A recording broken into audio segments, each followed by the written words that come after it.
Hey folks, Studio here. Now, we are in the off season. Worlds has finished.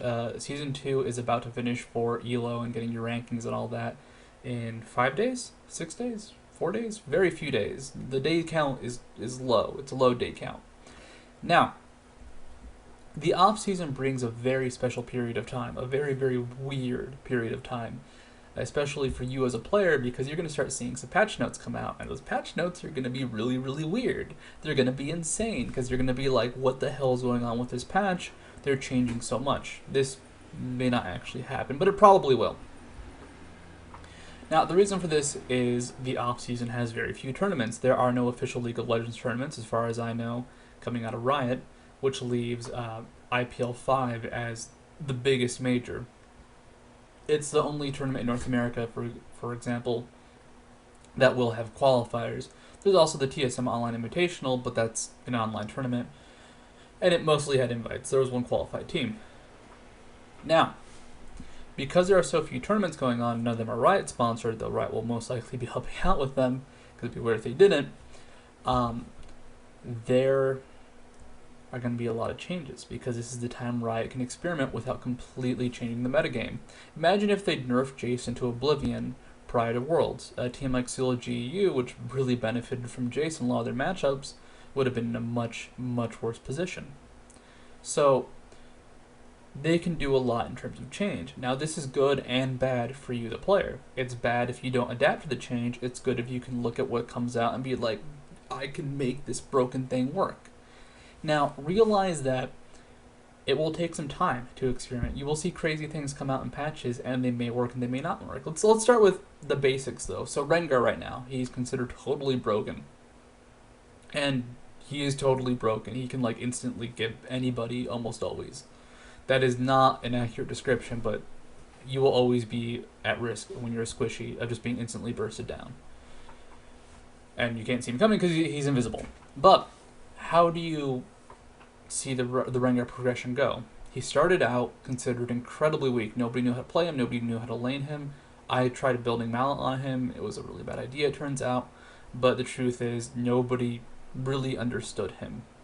Then he got the nerfs to his AP ratio, which was amazing. AP Rengar was incredibly strong. And also, he got a small buff to savagery. He got very basic buffs. Then all of a sudden, he was overpowered. Winning majority of the matchups can't really be stopped.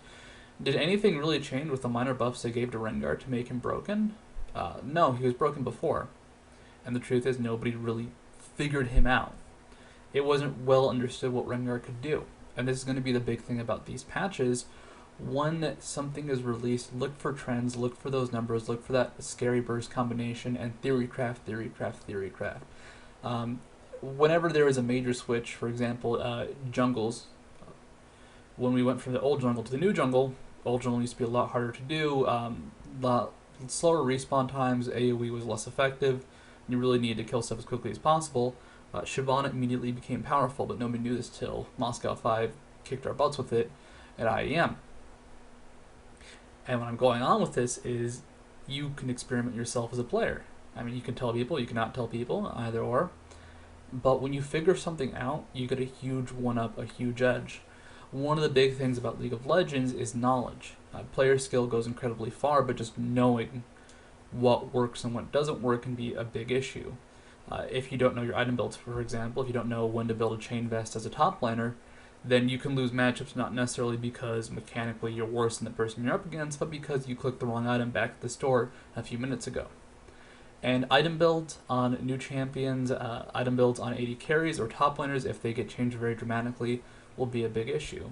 Expect nerfs to Ezreal, Corki, and Graves, or at least Ezreal, who's already being nerfed in the next patch, and you'll see very big adaptations come out as the game just shifts and people realize, well, if Ezreal's gone, we can start using this new AD carry like Varus nobody played before.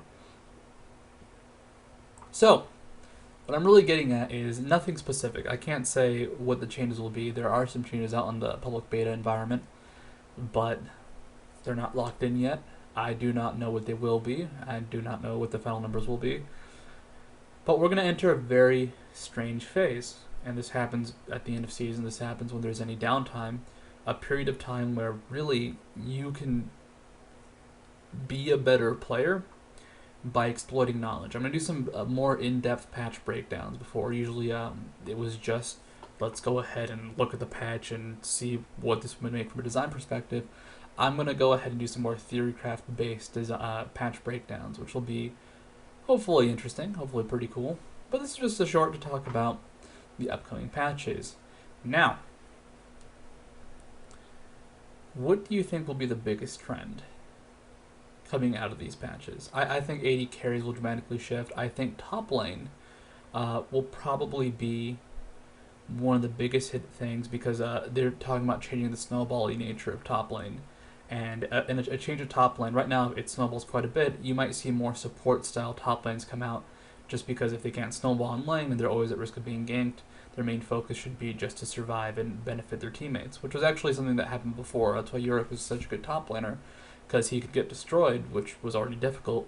But if he did get destroyed, he just pressed his ult on the AD carry and he was useful. If snowballing is no longer really possible in the top lane, I mean, if it becomes more passive, you might see Jax and the really good late game top lane bruisers become more powerful.